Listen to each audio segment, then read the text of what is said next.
तो चलिए एक बहुत अच्छा क्वेश्चन डिस्कस करते हैं। 42 gram of nitrogen gas react with 10 gram of hydrogen gas according to the reaction. और इसमें आपसे लिमिटिंग रिएजेंट पूछा है, कितनी अमोनिया फॉर्म होगी ये पूछा है, और जो एक्सेस रिएक्टेंट है वो कितना बच जाएगा ये पूछा है। ये तीन चीज़ें पूछी हैं। ठीक, आपको रिएक्शन दिख रही है। रिएक्शन में आपको दो रिएक्टेंट दिख रहे हैं जो कि नाइट्रोजन और हाइड्रोजन है। जब भी दो या दो से ज़्यादा रिएक्टेंट होते हैं तो सबसे पहले हमको क्या निकालना होता है? Limiting reagent. लिमिटिंग रिएजेंट निकालने के लिए क्या होना चाहिए? या तो मोल होना चाहिए, और अगर गैसेस रिएक्शन है तो वॉल्यूम भी चल जाएगा। लेकिन इस क्वेश्चन में हमको मास दिया हुआ है 42 gram of nitrogen and 10 gram of hydrogen. तो फिर क्या करना है? सबसे पहले मोल कैलकुलेट कर लो। तो अगर मैं मोल कैलकुलेट करूँगा नाइट्रोजन के, तो ये हो जाएंगे 42 डिवाइडेड बाई 28, और ये आंसर आ जाएगा आपका 1.5। ठीक, और अगर आप हाइड्रोजन के मोल निकालेंगे तो 10 डिवाइडेड बाई 2, और कितना हो जाएगा? वो 5 हो जाना।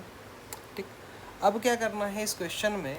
इस क्वेश्चन में हम लोग, हमारे पास मोल तो आ ही गए, तो अब हम लिमिटिंग रेजेंट चेक कर सकते हैं। तो लिमिटिंग रेजेंट चेक करें। N2 + 3H2 2NH3, नाइट्रोजन है 1.5। स्टोकियोमेट्री कितनी नाइट्रोजन की? आगे कितना लिखा हुआ है? 1, तो 1। 5 डिवाइडेड बाई 3, 5 डिवाइडेड बाई 3 करा, यहाँ पे अपन ने 1.5 डिवाइडेड बाई 1 किया तो 1.5 आएगा। 5 डिवाइडेड बाई 3 करा तो कितना आएगा? 1.66। ज़्यादा कौन आ रहा है? हाइड्रोजन। कम कौन आ रहा है? नाइट्रोजन। तो लिमिटिंग रेजेंट अपन ने यहाँ से निकाल लिया, कौन है? नाइट्रोजन। अगला क्वेश्चन है the mass of ammonia form. ये बहुत ईजी क्वेश्चन है। मास ऑफ अमोनिया फॉर्म कैसे निकालेंगे? N2 + 3H2 2NH3। नाइट्रोजन के कितने मोल दिए हुए थे? 1.5। हाइड्रोजन के कितने मोल दिए हैं? 5। ठीक है, चलिए शुरुआत में ये 0 है। रिएक्शन स्टार्ट हुई तो नाइट्रोजन का कितना पार्ट जाएगा? x पार्ट जाएगा। अगर नाइट्रोजन x पार्ट जाएगा तो हाइड्रोजन कितने पार्ट जाएगा? 3x पार्ट जाएगा। ठीक, क्योंकि हाइड्रोजन के आगे 3 लिखा हुआ है और नाइट्रोजन के आगे कुछ नहीं है, मतलब 1 है। और अमोनिया कितना बनेगा? 2x। अब रोल चालू होता है लिमिटिंग रिएजेंट का, क्योंकि लिमिटिंग रिएजेंट ही वो रिएजेंट है जो कि पूरी रिएक्शन को कंट्रोल कर रहा है। तो हमारा लिमिटिंग रिएजेंट नाइट्रोजन था, तो हम लिख सकते हैं कि 1.5 - x बराबर 0 हो जाना है, क्योंकि लिमिटिंग रिएजेंट रिएक्शन में ख़त्म हो जाता है। तो x का वैल्यू यहाँ से कैलकुलेट हो गया 1.5। ठीक, हमसे पूछा था कि अमोनिया कितना बनेगा, तो 2x बन रहा है अमोनिया।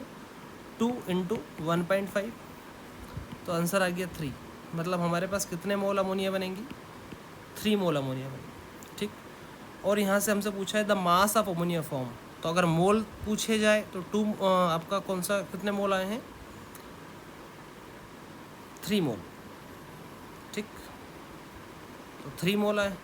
और आपसे अमोनिया का मास पूछे तो आपको कुछ नहीं करना है, मोल इंटू मोलर मास। अमोनिया का मोलर मास कितना होता है? 17। ये कितना हो जाएगा? 51 ग्राम। ठीक, the mass of excess reactant left unreacted. तो बेटा हाइड्रोजन जो है 5 - 3x बचा था। ठीक है, तो इधर लिख लेते हैं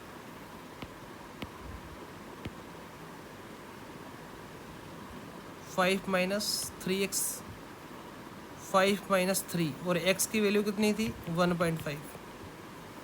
ठीक, तो 5 - 3 × 1.5 कितना होता? 4.5। तो कितना बच जाएगा? 0.5 मोल। तो अगर मोल में आंसर होता तो 0.5 होता, क्योंकि मास में पूछा है, मास पूछा है, तो इसको भी आप कन्वर्ट कर लो, mole into molar mass. Hydrogen का मोलर मास कितना होता है? 2, क्योंकि H2 गैस की बात हो रही है। 0.5 × 2 कितना हुआ? 1 ग्राम। ओके, तो ये आपका क्वेश्चन सॉल्व हो चुका है। Thank you.